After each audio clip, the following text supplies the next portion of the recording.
Welcome to Beyond the Flare. I'm Ann Baker, a lifelong survivor of mast cell disease and someone who lives daily with chronic illness. But my story doesn't end there. This podcast is where I share how I manage chronic illness while pursuing a fulfilling and creative life. You'll find practical tips, personal stories, and encouragement to help you navigate your journey. Thank you for being here. Welcome to Beyond the Flare. Hi everyone, welcome to Beyond the Flare. Welcome back if you've already seen some of my podcasts. This is a place where we talk about living with a chronic illness. I'm Ann Baker. I am a lifelong chronic illness survivor with mast cell disease and a couple other what I call spin-off diseases. And we are here to talk about something that's so important to having a chronic illness, self-care. So stay tuned, we'll talk a lot about it. Okay, so first and foremost, new background, sort of. I'm just adjusting it. Also, Brookie's running around here. Oh no, she's sleeping, you guys. She's sleeping. Oh, she's just adorable. Oh my God. If you don't have a dog and you can tolerate dogs, get a dog. I'm telling you, she's one of the best things that ever happened to me. She just is. Yeah, she is. Anyway, I'm sorry, I got a little sidetracked there, but I can't help it. She's so cute. She just is. So where was I? Oh, we're talking about self-care. That's right. She's my self-care. She's one of them. Anyway, but it's not just about bubble baths or face masks or a glass of wine, because some of those don't work for me. Some of those may not work for you.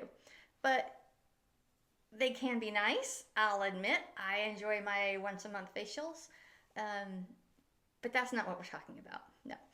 For those of us managing chronic illness, self-care is more about survival, and it's about giving our bodies what it needs to keep going, to function, to be its best, while honoring the illness. And it's a way of finding ways to nurture our spirit as well, despite the challenges we face. And there are many, there are. So it teaches us to build up an inner strength and put ourselves first. That's what we do. So let's talk about how we create a personalized self-care plan. The importance, first we have a self-care routine. Then we'll talk about the importance of rest and pacing, which is uber important to someone like me. And we'll talk about how to find a little joy in things. So we're talking about mind, body, and spirit today. Okay? So get your pencil and paper ready because you're going to want to take notes. Okay, so let's talk about creating a personal plan. One of the biggest misconceptions of self-care, is that it's one size fits all, and that isn't true. Everybody and every body is different. Biologically, we're all different. So how can one routine apply to everybody? I mean, what do we have on this planet? Last number I saw was like 8.5 billion people or something. That may be wrong. I will look it up and correct that if I am. But that's a lot of people. It's a lot of different biological humans running around with different biological needs. So why would we have one size fits all? Why? That makes no sense. Not to me anyway. I'm not a scientist, but I'm just saying it makes no sense. But for those of us with chronic illness, especially, we know that what works for one person doesn't work for another. We also know within the same disease category, what works for another patient may or may not work for us. So I have a mast cell disease, and mast cell disease presents itself differently in everybody who has it.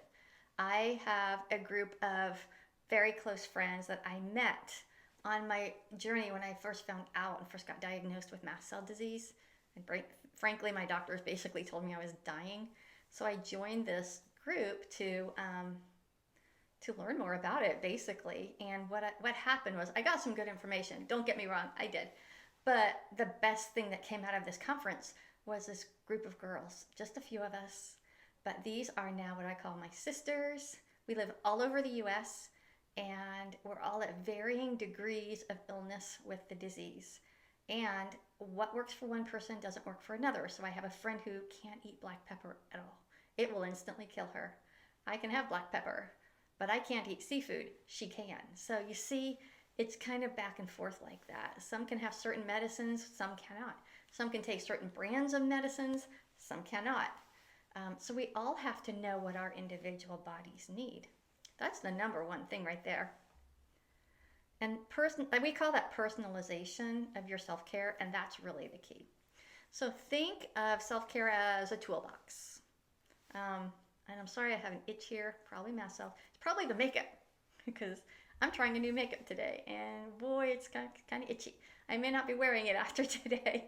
Anyway, I digress. You need different tools for different days, right? Okay, for me, that expands into wardrobe and everything else.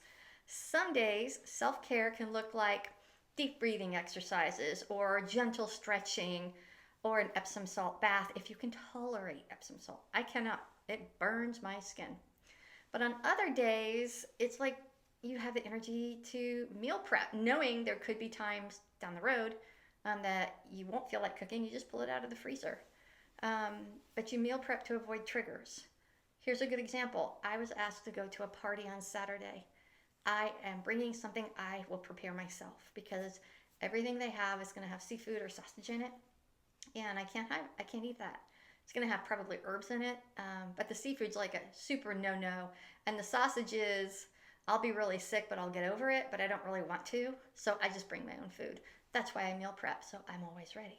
I'll probably meal prep for a project I have coming up. They're going to bring in food, but I can't take the risk of someone else cooking for me and not knowing how to cook it.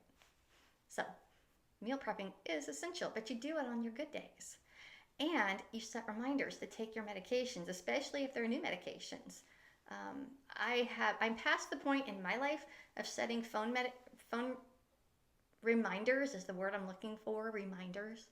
But I have a system set up now, and the whole point is have a system that assures that you'll be consistent every day. I use medicine boxes, and I keep them on the counter. For me, I'm a visual person. If I see it, I won't forget it.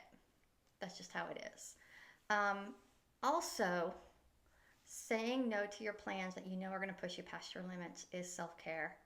I know it doesn't feel like it, and I know you don't want to break hearts or reject anyone, but saying no is the best way to love yourself sometimes. It is. So a great way to build a personalized self-care routine is to ask yourself, physically, what helps me feel the best? Is it for today? And I do this a couple times a day. Is it just hydration? Is it rest? Is it a dietary choice? Is it sitting outside and getting fresh air? Is it taking a walk? What helps you feel the best? So make sure you've got something built in that helps you feel the best. And what supports your emotional well-being? Is it journaling or therapy or meditation? Being with friends, picking up the phone and calling somebody. I've done all of those. And they all work to a varying degree based on what's going on with me at that time. YouTube has so many good meditation videos. I have a library of, 6 or 7 of them that I like and I listen to regularly based on how I'm feeling or how much time I have. I will link 1 or 2 below so that you can use it, see if it works for you. But do your own homework. Find something that resonates with you. If it clicks with you, it's going to help you. Okay? All right. So what brings me comfort when I'm having a tough day? You wake up, you're just not feeling your best. What's going to bring you comfort? Is it a heating pad because you have some pain? Is it a weighted blanket? I use that for my legs sometimes. I don't have a weighted blanket, but I'll put extra weight on my legs. Believe it or not, it helps sometimes. Not all the time, but helps sometimes. I also have a shiatsu massager that I use. That's probably the best thing I use when my legs hurt. And so I have to be careful with that because it does stir up the mast cells, but at the same time, it keeps the pain away a little bit. So you got to listen to your body, and you have to know. You have to know, right? And do you have a favorite playlist or a favorite movie to watch? My favorite movie, and I'm not ashamed to say this, is Legend of the Falls. I love it, mostly because of Brad Pitt, because he's kind of cute. But I just like it. But I also like to watch like little rom-coms. I'm a huge comedy fan, so I have a comedic character that I love. Her name's Annabelle, and it's just my favorite way to go. So if I get the opportunity to audition for a comedy, I'm there. Or if the commercial is going to be a comedy, that's kind of one of the best commercials I can do because it makes me feel good and it makes others feel good. So that's kind of where we are with building your personal plan there. Then you add in rest and pacing. Okay. So if there's one thing that chronic illness teaches us, it's that rest is not laziness. And I'm going to say that again. Rest is not laziness. And I don't care who thinks it is. It is not. When you have a chronic illness, rest is your best friend. And it's the way you love yourself. It's medicine. So some days, rest and sometimes sleep is the only way to feel better. Especially for me when I'm in a flare. But knowing when and how to rest can be a little tricky. Some of you are still employed. Some of you have children to look out for. Some of you run businesses. I get that. I know not everybody's in my situation where if I don't feel well, I can just say, I gotta rest. You gotta do the best you can, but work in times during the day where you can rest. And it can be tricky, especially because we glorify busyness in this world and in our society. If you're not busy, they won't think you're a hard worker. If you're not busy, you may not reach that goal. If you're not busy, they won't think you're wonderful and give you a promotion kind of thing. I think a lot of that's in our head. Looking back on my career, 20 years in supply chain management, from commodity manager up to the executive, I look back on that and I think I tried way too hard to get to where I was. I think it's in our head. I don't think we really need to do it. We just tell ourselves we do. My opinion, guys. I'm not a psychologist. That's just my reflection on life in my 50-some plus years. So my suggestion is learn to pace yourself. So what does that mean? Well, pacing is a strategy that can help you prevent crash and burn cycles. Crash and burn, come back up, crash and burn, come back up. And what happens is, and you start getting flares because your body is being pulled left and right and forward and backward and up and down. And nobody wants that. Nobody wants to crash and burn. So instead of pushing through until, you collapse, pacing means breaking your activities into manageable chunks. Okay, are you hearing me? Okay, I hope you are. Balancing your effort with your energy. If you don't have the energy, say no. Find some help if you have to. I understand not everybody can. I get that. I was a single mom of 3 boys. 2 of them were teenagers at the time. And boy, I worked an hour away. And they all had activities. We had choir and play practice and football and karate, as well as homework. And oh, guess what? They were boys. They liked to eat. I had to cook food. I enlisted help. Now, my dad was a huge help. My brother, God rest his soul, was a huge help at the time. But you find neighbors, you find friends. And many, many times I found restaurants. But you have to find something that works for you. That worked for us at the time. It works for you. But you've got to balance it with the recovery. And sometimes it protracts your timeline or reaching your goal or anything. That's okay. That's okay. I mean, unless it's like a work thing and this has got to get done for the corporate office and blah, blah, blah. I get that. Do what you got to do. But if you can build in the time, build in the time. Your health takes priority, and that's all right. I wish when kids were little about 20 years ago, well, I'm not going to say little. They were teenagers about 20 years ago. They were never little. They were 9-pound babies. But I wish back then I did listen to myself, but I didn't. You know what I would do? My eyes swelled shut. I just keep popping Benadryl like it was candy and keep going. And if the Benadryl wore off, I just take more until the flare was over. Because I didn't have time to go to a doctor. I didn't have time to figure out what was going on. I had kids. I had a job. I had a house. I was doing it all on my own because I was a single mom. I get it. Oh, I'm caught on my jacket. I get it. And, but I learned that lesson the hard way. The hard way. I did. And now I have boundaries. And I'm okay with that. And if people aren't okay with it, I do not care. I don't. I just don't. These people are not my friends if they can't understand that. That's how I see life. So sometimes I still need these reminders on good days to pace myself. Sometimes on good days I'll burn myself out and drop the next day. So you've just gotta be mindful of it.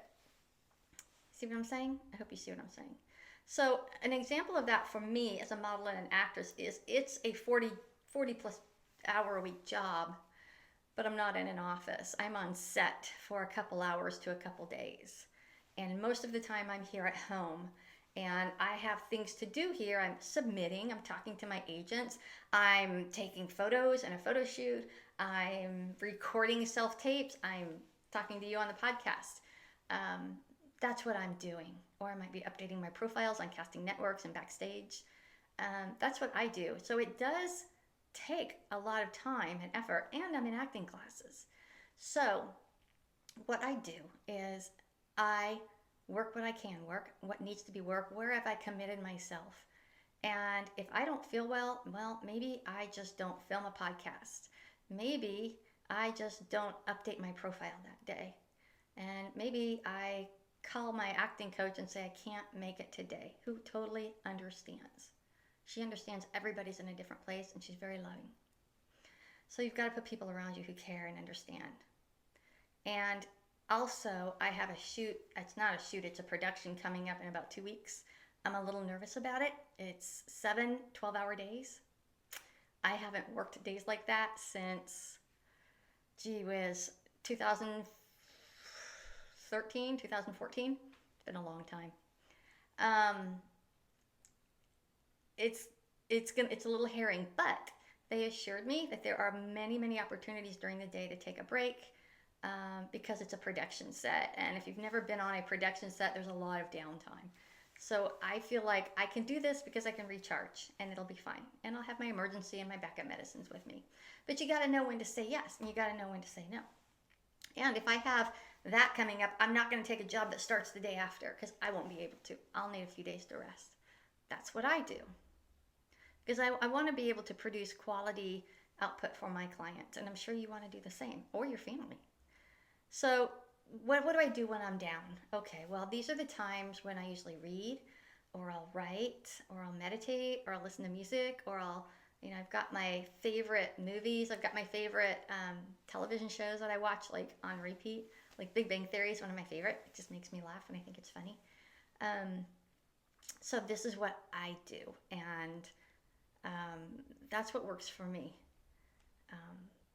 Sometimes I'll bead if I don't feel like doing anything else. Sometimes I don't feel like I'm well enough to bead, but I have to be careful with beading, because that too, if done for too long, have too much repetition going on in my body for over an hour or so, that can trigger a mast cell reaction too. So I have to be really careful, but I have to recognize that I can still do something. I just remember in the last video I said, even if you have 3 things and they're just small 3 things that you accomplish, you still did something. I can still do something, okay? I just have to categorize what I do by different levels according to how I feel that day. Does that make sense? I hope it does. If it doesn't, leave me a comment, ask a question, I will answer it.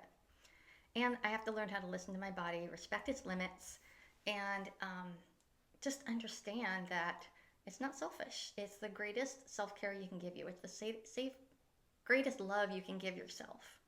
Yeah, the greatest love. Self-care. Okay? All right, I will get off the soapbox. So, let's talk a little bit about visualizing what this means, okay? There's a theory out there called a spoon theory. And I use the spoon theory with my buckets. So remember I told you I have a histamine bucket and an energy bucket, and the histamine bucket can go up and the energy bucket can go down, and if they're not in equal balance, I personally have trouble. Okay. The spoon theory is similar, but when you look at the energy bucket, it's about scooping out your energy and dumping it by spoonful. And so when all of my spoonfuls, I have, let's just say 15 spoonfuls for the day. Every activity is equal to a spoonful or a number of spoonfuls. So you have to know how much energy do you have that day.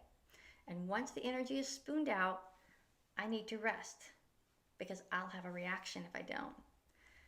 Okay, so this metaphor explains how people with chronic illnesses have a limited amount of energy every day.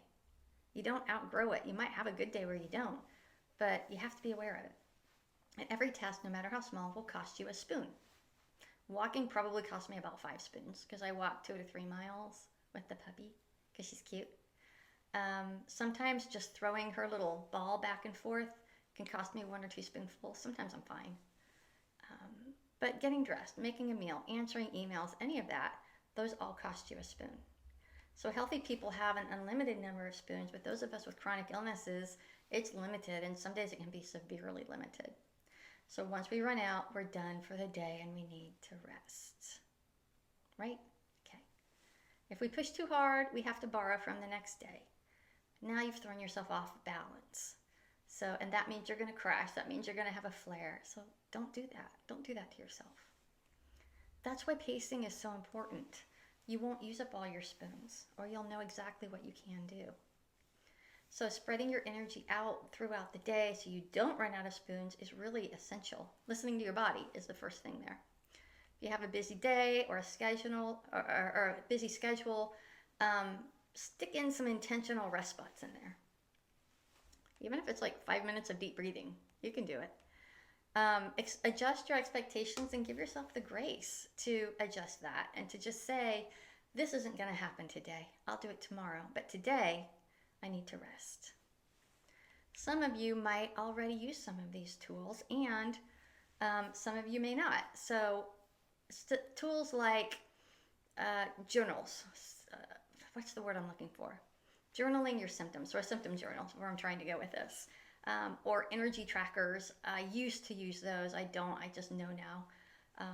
That's kind of a way I plan my day. So whatever method works for you, the key is the same: honoring your body and your body's limits without the guilt. Third thing is probably one of my favorite things to put into the plan, and it's finding the little joys in your life. And I do that. I do that every day because it's what keeps me going.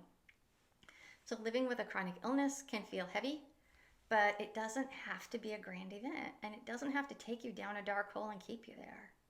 It was a video I watched.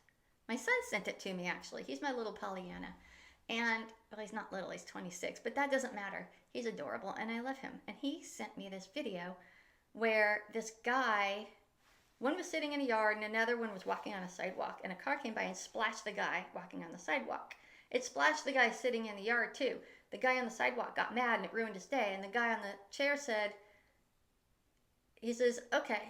He's like, all right, I'm not going to be mad about this. And the guy who got splashed on the sidewalk said, why are you not mad? This guy just splashed us. That was so rude.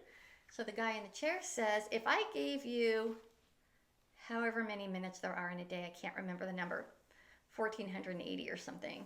If I gave you that and I only took $1, would you be mad? And he said, well, no. He says, well, it's the same thing with your day. That was a moment in time. Don't let it ruin your day. So I don't. If I don't feel well, I deal with it and I move on and I find my joy. I thought that was a really profound video. I'll have to go back and find it. I can link that below too, if I find it. I don't know where he sent it to me, but I liked it. But my point is, sometimes the smallest things can make the biggest difference. And just shaping your perspective or looking at life from a different angle can also help too. Think about those tiny moments that bring you happiness. Watching a flower bloom, seeing a little group of bunnies running through your yard. Oh my God, they're so cute, aren't they? Maybe it's the warmth of the sun on your face, or just the smell of fresh coffee if you drink coffee. The sound of your favorite song. I like the birds chirping in the morning. I don't like it before I'm ready to get up, but I'll just be honest, never been a morning person. I was born at 6:20 in the morning, and I'm not a morning person. Figure that one out, but I'm not. But when we focus on these small joys, we shift our perspective. There's actually a mind shift that goes on, and you start the day with intention of making it a good day. Okay? All right. So one practice that helps me is a joy journal. Every day I write down one thing that made me happy, made me smile, no matter how small. I do it at the end of the day. So I'm going to share with you what I use. It's a workbook. I think you're going to like it. I'm going to put a link below so you can get it from the Amazon store. It's called My Quantum Leap, and it's by Dr. R.J. Ray, PhD. I call her Dr. Rita, okay? Because I just do, because that's what I can remember. I have trouble with memory sometimes. Anyway, it's a book that you can take every day, and she's made this so simple. Let me tell you how we met. About a year ago, she reached out to me. She learned about my story, my background, which none of you really know. I'll share it at some point, but not today. Anyway, she reached out because she wanted me to read this book, go through it, give her a review. And what happened is I started using it, like genuinely using it. And it was like, wow, when you write down what you're thankful for, when you write down what makes you happy, when you write down what you forgive every day, you don't have to keep track of it. You just write it down and forget it. It gets it out of your head. There's something powerful about getting it out of your head so you can move on with your day. So she's made this book super duper simple, okay? Look at this, but it's powerful. She's so smart, and she's a lovely person, by the way.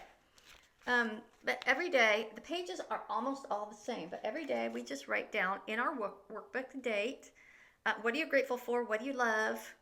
What do you forgive? Today I want to heal my...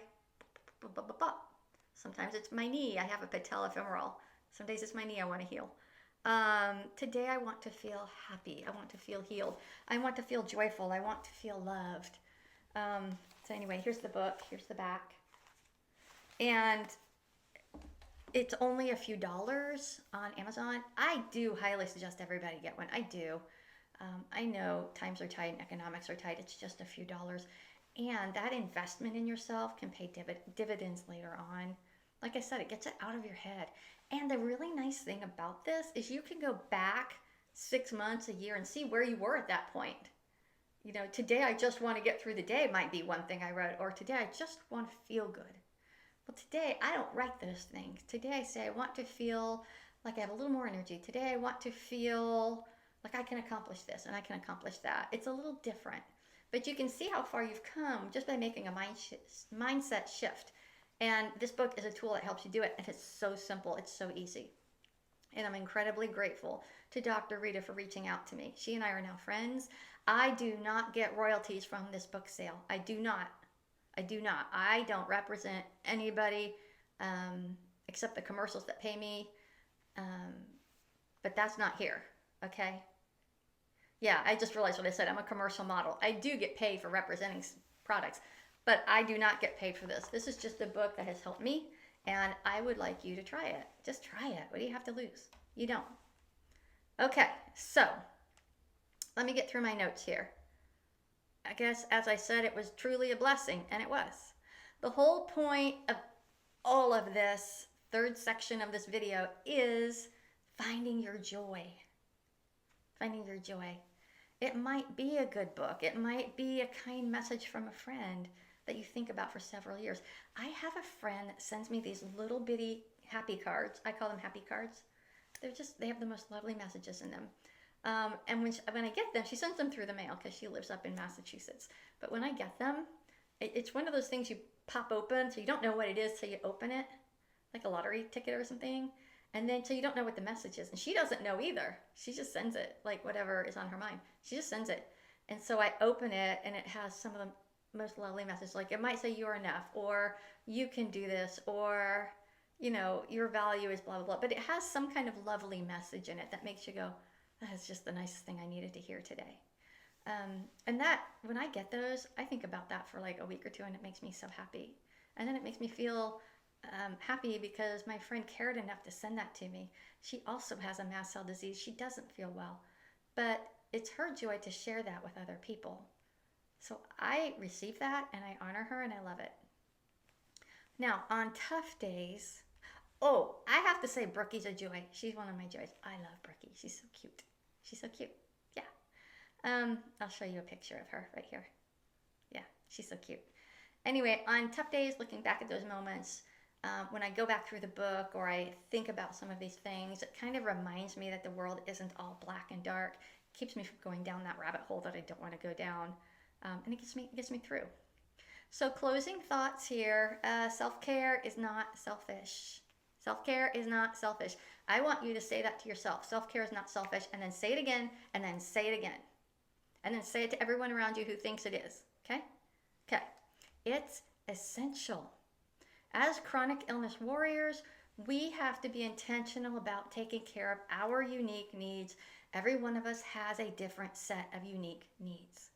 So creating a self-care routine, a self-care plan that works for you, and embracing rest without guilt, and finding the joy in little things, the butterflies that fly past your head. That's how you get through it. There's no one magic bullet when you have chronic illness. It's a lot of work. I said before, it's a full-time job. It is. It is a full-time job. Hopefully I could help make that full-time job easier with these videos. Before we wrap up, I would love to hear from you. What's one self-care tip or routine that has helped you? What questions do you have? What clarification are you looking for?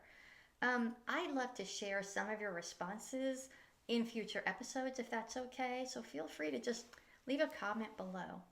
Thank you very much for spending this time with me. I always enjoy it. And if you found this episode helpful, like and subscribe, but most importantly, share it with people you think will really benefit from it and will benefit from all the podcasts that I'm putting out, because my goal is to create a community of chronic illness warriors and caretakers where we come together and we talk about this and we feel better and we help each other out. Okay? All right. So thank you very much. Take care. And most importantly, listen to your body. And I'll see you on the next podcast. Bye for now.